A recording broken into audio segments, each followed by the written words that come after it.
Hey everyone, welcome back to my channel. So today we're going to be taking a look at a very interesting business, a business that if you like value investing and you just like investing in general, is a business you'll probably find quite unique and quite interesting as well. And that company is Markel. So in this video, I'm going to describe who this company is, what makes them unique, and why I've actually decided to open a position in this company fairly recently.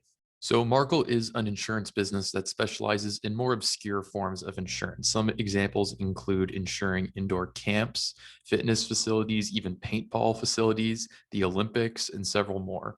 Now, the best way to understand the DNA of this business is to look at what they describe as their three engines. So these are three key elements of the business that are very important to understand. So number one is the insurance arm. So as we've already established, they are an insurance company. So this is just the regular insurance operations that we expect, which is typically when companies will receive premiums and then they invest what's called the float being the premiums they've received, but may still be liable to pay out in the future because the insurance coverage period isn't over yet.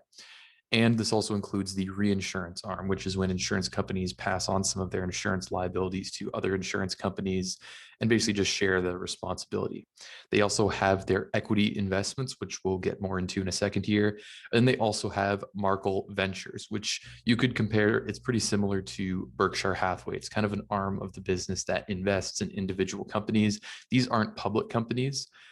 They're private businesses, and they look for these businesses that are run by good people. They have high returns on invested capital and can potentially lead to growing the business overall in the future. Now, the idea behind these three engines is that they will go through different periods of high and low performance. You may have one arm that may do well in some periods, while another arm may do poorly, but the end result is a diversified and resilient business. Now, what really makes this business unique is its investment portfolio. Now, a previous video I did was on Canadian insurance companies. We looked at Manulife, Sun Life, and Great West. And one thing we looked at in that video was the actual composition of their investment portfolios. And the whole goal was to understand how the different companies invest the money they receive from the premiums that they get from, providing insurance coverage.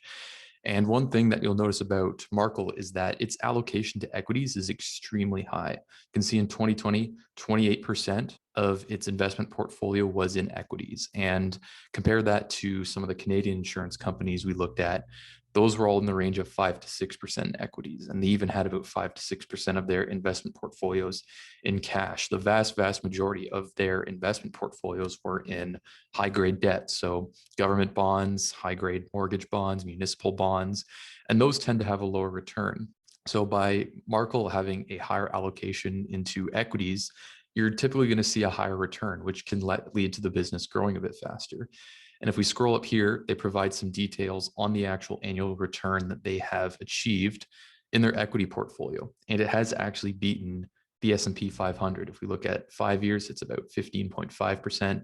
The S&P 500, I believe, was in the range of 12, 15%. And then over 10 years, 14.7%. Again, S&P 500, I believe, was in the range of 10, 11% for 10 years.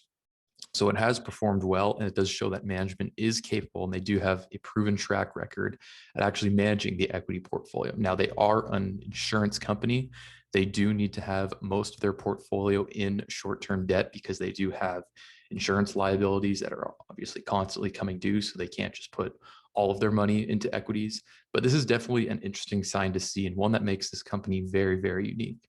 Now, one question I had regarding their investment portfolio and how it's unique to Markel is that why aren't other insurance companies doing the same thing? I mean, it's no secret that equities are going to outperform bonds over long periods of time. So why don't all insurance companies do this?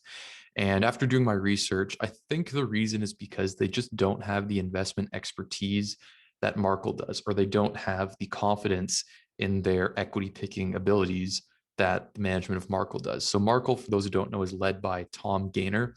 He is a pretty famous value investor, well known, and he describes his investing process as number one, identify a business with high returns on capital. Number two, ensure they have future opportunities to invest that capital into and continue to generate high returns on invested capital. So not just they have high returns on invested capital today, but there's additional opportunities out there for them to continue to have high returns in the future. Number three, don't overpay for the company. So that's obviously a good sign. And then number four is ensure they're run by honest people. So an honest management team. And clearly, this has done quite well, as we saw. Markel's equity portfolio has actually outperformed the S&P 500, not by a substantial margin, but even if you outperform the S&P 500 by 2-3% over long periods of time, that compounds and that adds up to a significant amount of wealth. Now, Markel has drawn comparisons to Berkshire Hathaway, as many people have called Markel sort of a mini Berkshire Hathaway. And it's because they have employed a similar strategy of using insurance premiums they receive. For Berkshire Hathaway, that would be from their Geico business. They would use the premiums they receive to buy up other companies. But the main difference is that Berkshire Hathaway is a conglomerate. They hold many different companies. Geico just happens to be one of them, and Geico happens to be an insurance business, whereas Markel is actually just an insurance business that happens to own many other companies. Another key difference between these companies that I think is definitely notable to understand, besides the fact that their actual stock price, so their per unit stock price is vastly different. So Markel's is 1,200 in USD, whereas Berkshire Hathaway is almost 500,000 for one share. Never done a share split, so in case you're wondering why, I'd imagine Markel would employ a similar strategy of not doing share splits at all. But besides that, Markel is currently valued at just over $17 billion USD. And then if we take a look at Berkshire Hathaway is valued at over 700 billion USD. So obviously a huge difference in market cap. But why that's significant is because Markel simply does not need as many high return or high capital return opportunities as Berkshire Hathaway does. For example, if Berkshire Hathaway finds a $5 billion company to invest in, they double their money on that investment. That's not that much of an improvement for a company that's already worth over $700 billion, where if you take the same investment opportunity for Markel, that's a significant opportunity. So put it simply, Markel just does not need to identify as many opportunities to invest the capital they have in order to move the needle and increase the business value overall. Now, something that I think is important to address for any new investment that an investor would consider making nowadays is how it will be impacted by rising interest rates. So it's becoming more and more apparent that with inflation being what it is, that central banks may be forced to raise interest rates soon. And the good news is the financial sector, so insurance companies, banks, are generally seen as beneficiaries here. And I think this can be one of the reasons why we've seen a slight surge in bank stocks recently, as seen on screen. You can see these bank stocks have had kind of an abnormal surge in the past 30 days. Higher rates for banks means they typically have higher spreads between what they pay as interest on savings accounts versus what they can earn by loaning money out, which is ultimately what banks are in the business of doing. So it's kind of a short-term catalyst for them. But with insurance companies specifically, they also tend to benefit from higher rates because majority of their portfolios, as we talked about before, tend to be in low risk assets like bonds. And although bond prices do decline as interest rates rise, right, it's that inverse relationship. What you got to understand is that insurance companies are constantly turning over their portfolios and they're going to be buying newer, higher yielding bonds once the old bonds reach maturity. Now, you may be thinking, well, wait a second, Eric, didn't you just say that Markel's key differentiator was how it invests more in equities than traditional insurance companies do? Wouldn't that mean rising rates hurt them more because rising interest rates means higher discount rates, which generally will lower equity values? And yes, that is technically true, but you do also have to consider these two things. One is that they're constantly making new investments because they're constantly receiving premiums, which is their float, and they're using that money to buy businesses. So they may be buying businesses at lower prices, but more generally, the business they are buying are fundamentally sound businesses. They're not these high flying growth stocks that are going to crash if interest rates rise to anything above zero. So overall, the portfolio will perform well despite a rise in interest rates. And if we take a look at the actual equity portfolio that they have on this website called Datarama here, so if anyone is interested in tracking well-known investors, I definitely recommend this website. They have a great resource where you can look at the portfolio and the changes in portfolios that some of these very famous investors have. So Thomas Gaynor with Markel Asset Management, which is a subsidiary of Markel, he's on here. And if we can look at the actual companies they own, these are companies that generate a lot of cash and are profitable today. They're not companies that their cash flows are way out in the future. For example, Brookfield Asset Management, which is another company that I've talked about on this channel, is another company I also own. But even a larger percentage is in Berkshire Hathaway Class A and Class B. which is funny because we just compare them to Berkshire Hathaway, but then they also have Google, Amazon, Disney, Home Depot. These are all companies, Visa as well. These are all companies that generate a lot of money right now. And for the most part, what I can tell is these are all companies that are consistently profitable. These aren't, again, high flying growth stocks that are losing tons of money and not going to be profitable until 5 years in the future. These are companies that are making money now. So these companies won't be hurt as much by rising interest rates. Okay, so all these things are great, but what about valuation? We always want to make sure we talk about valuation on this channel because it is ultimately what will determine if the investment is a good or bad one. Now, as I've talked about previously with insurance companies, it's hard to value them using the discounted cash flow model, which is what we typically use on this channel. And that's just because their cash flows could fluctuate a lot depending on how well the investments perform, what type of liabilities they have in regards to their insurance claims, because they are liable under contract to pay out certain amounts. So there could be a certain catastrophic event that happens, like a hurricane, that could significantly alter the cash flows, and that's pretty unpredictable. So one easy way to value insurance companies is just to use book value per share. It's generally better to buy insurance companies at a lower book value per share because you are, in essence, paying less for that company's assets minus their liabilities. Book value per share is the metric I'm going to use here because it incorporates both of their operating results from earning insurance premiums in the insurance business, but also their investing results from using those premiums to buy good businesses that end up increasing in value. Now, they have historically grown their book value per share at 10% annually. They do buy back some shares, not a lot, but some shares, but their stock price really has not grown at the same rate. If we go back to their stock price here, we can see in the past 5 years, only up 40%. Now, that's really not that great of a return, especially when you consider the broader S&P 500 has been up significantly more than 40% in the past 5 years. But if we take a look at the actual financials, so the underlying business performance, we can see it has been improving. For example, operating income is up by quite a lot, 3.2 billion in the last 12 months. So that is a bit higher because of a very large gain on sale of their investments, which is probably due to the fact that in the past 12 months, the investments have just increased a lot in value. And if we look at their balance sheet, we can take a look at their assets. Assets have grown substantially in the past 7 years. So clearly there's nothing wrong with the business. And the way I see it here is that you see the value of the business increasing at a rate that is faster than the stock price has been increasing, which to me signals, a potential buying opportunity and something you should look into a bit further. Now, going back to our Excel sheet here, I just did some super basic calculations just to get an idea of Markel's valuation. So for the book value, I took 5 years of historical data, and we can see that book value per share has been growing just under 8% a year. So then what if we assume that it continues to grow at that rate? Let's see what kind of numbers we end up getting. They also continue to buy back shares at a similar rate. So book value per share, I did about 7 years here, gets to about $1,500.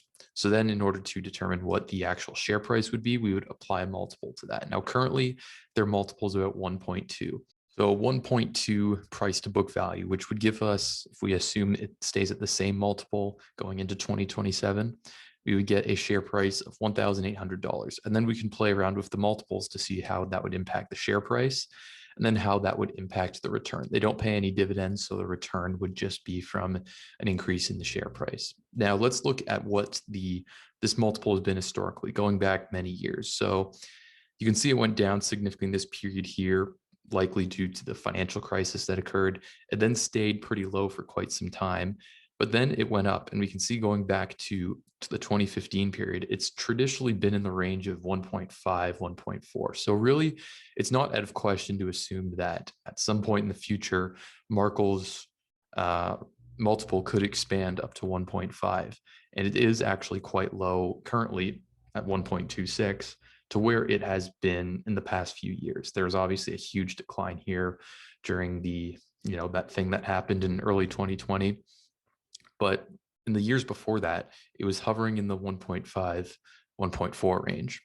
And my personal opinion on this matter is that I don't think it's out of question to assume that Markel's price to book value multiple could expand in the future. And the reason I think that is because, as I talked about before, central banks are potentially going to have to start thinking about raising interest rates and tightening liquidity, which historically speaking usually means we're at the top of a market cycle, which subsequently means a shift from growth style investments into value style investments. And Markel would be a value style investment. They're a company that is cash flow positive now, and they're generally seen as a safe business to invest in. And I think these types of businesses going into the future could receive a bit more love from investors. So I don't think it's out of question to assume that this multiple would increase. But generally speaking, these returns that we're projecting here are not that attractive returns. I mean, in our high scenario, we only have about a 10.5 projected return, and that's in the high scenario. And you can get pretty close to a 10% annual return just by buying a broader market index fund or a mutual fund. So why would you invest in this company, this individual company, and take on that additional risk that is inherent in investing in an individual company? Well, the reason I have is due to the rise of a different arm in the business called Markel Ventures. The growth in this part of the business has been extremely strong in recent years, and I do think that the market is currently undervaluing it. Markel Ventures was that third engine that they described, and they have outlined it here. And just to reiterate my point before, the whole point of it is to buy companies, typically private companies, outside of the specialty insurance. So these can be a wide range of companies, and they've acquired many companies over the years, and they apply the exact same investment philosophy to buying public companies as they do to private companies. Now, they don't disclose that much information about Markel Ventures other than just basic operating statistics as well as the companies they're actually acquiring. But if we look at what they have disclosed here, they're saying Markel Ventures reported 2.8 billion in operating income for the year 2020, or 2.8 billion in revenues for 2020, and then operating income 254 million, and then EBITDA 367 million.